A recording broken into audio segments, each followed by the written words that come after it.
na si Joy Diwata daw po ay nanghihingi. Si Joy Diwata ay hindi yan nanghihingi. O mag-PM sa mga sponsor na, ma'am, tita, madam, ako po ay walang panggastos. Hindi po ganyan ang pagkatao, ang batang iyan na si Joy Diwata. Hindi po siya nanghihingi sa mga sponsors. Huwag niyong sirain si Joy Diwata. Uy, scammer alert! Joy Diwata ginagamit ang kanyang pangalan para makapanghingi ng pera sa mga supporters at sponsors. Walang kalam-alam si Joy Diwata na ginaganito na pala ang kanyang pangalan. So dapat ito mapigilan, kaya ito ay pag-usapan natin.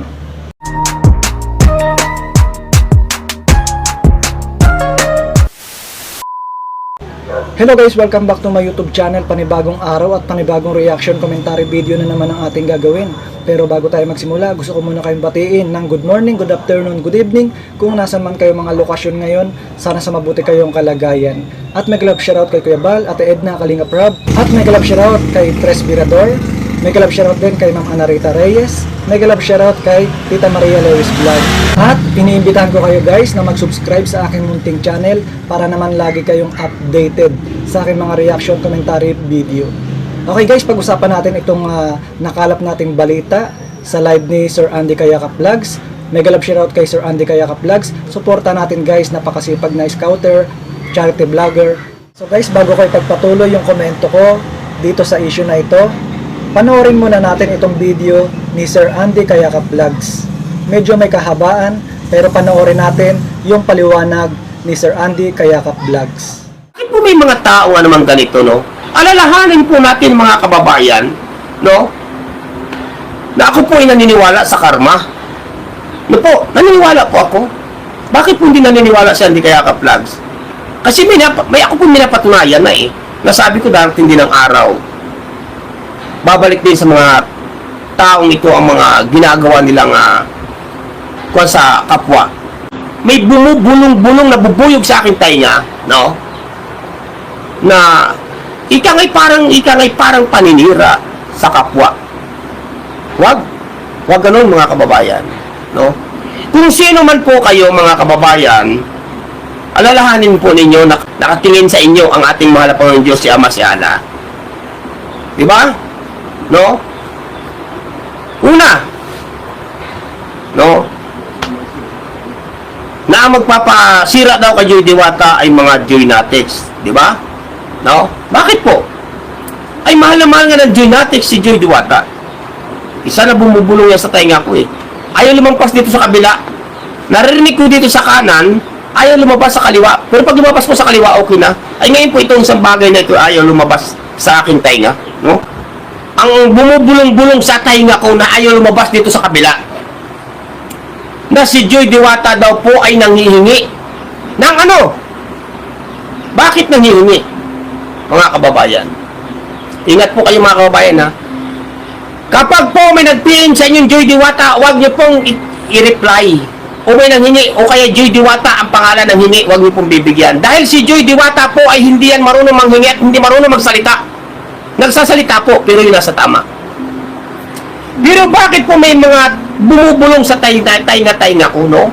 Na ayaw talaga lumabas. Nasari-sari na naman, no? Na si Joy Diwata daw ay nanghihingi. Mga kababayan,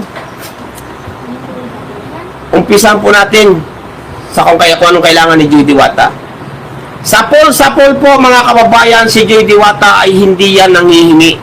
O mag-PM sa mga sponsor na, ma'am, tita, madam, ako po ay walang panggastos. Hindi po ganyan ang pagkatao, ang batang iyan na si Joy Diwata. Pero bakit po may bumubulong o may bumubulong sa aking tainga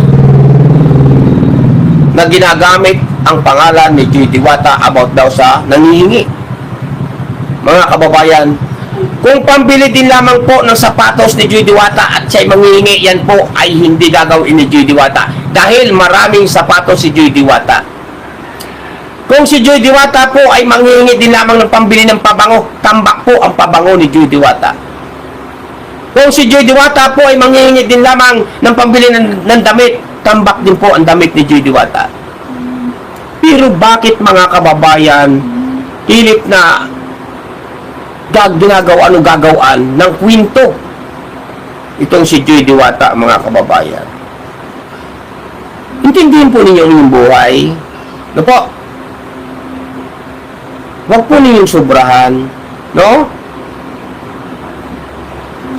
Tulad ng gymnastics, sasabihin ng iba, kung sino man yan, siya daw ang magsisira sa kay Joy Diwata, ang mga gymnastics.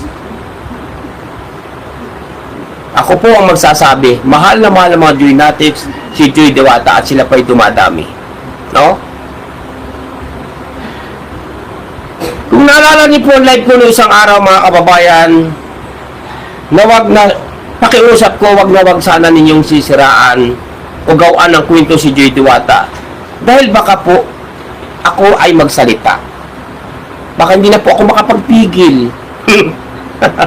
No?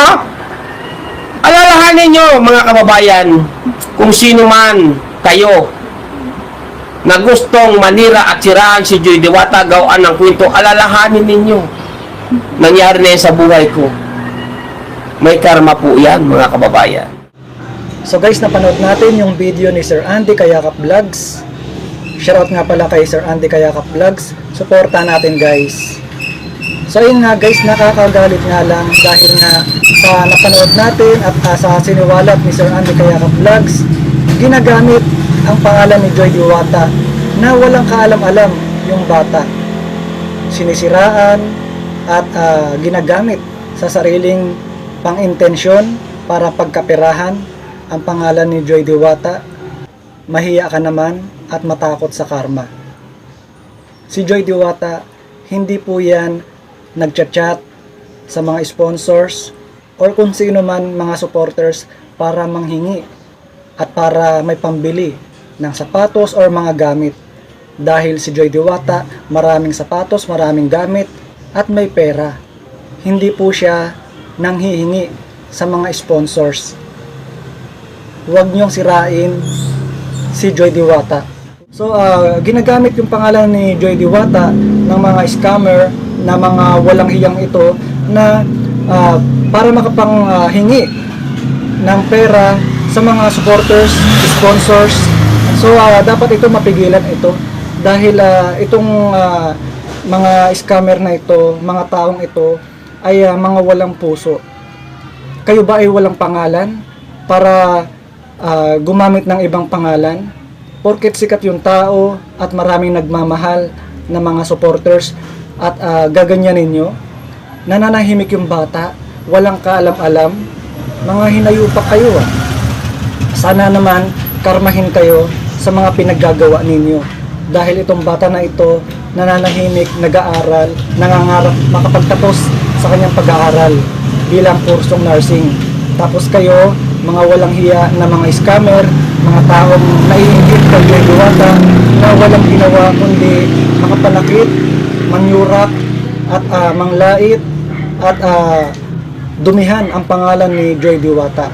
Mga hinayupak kayo, nananahimik yung bata, tapos kayo, sisirain nyo yung pangalan ni Joy Diwata.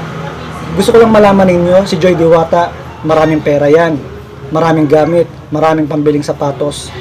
Pero, dahil nga yung bata, hindi magastos, hindi maluho, kaya yung mga sinusuot niya, ay komportable na siya, kontento na siya, marunong siya makontento. Huwag niyong gamitin ang pangalan ni Joy Diwata para sa kasamaan. Gamitin niyo yung pangalan ninyo. Wala ba kayong pangalan? Mga putok kayo sa buho Kawawa yung bata na nananahimik.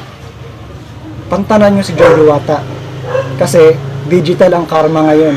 Baka tamaan kayo ng kidlat sana. Hindi na kayo naawa kay Joy Diwata. Kahit walang love team yan, maraming nagmamahal dyan. Solid ang supporters, solid ang mga sponsors. Hindi niya kailangan manghingi dahil hindi gawain ni Joy Diwata ang pumatok, manghingi, pambili ng sapatos, pambili ng gamit, kahit ano pa man. Kasi kusang dumarating yan. Dahil alam ng mga taong nagmamahal sa kanya yung mga kailangan niya. At si Joy Diwata, inuulit ko, marunong makontento.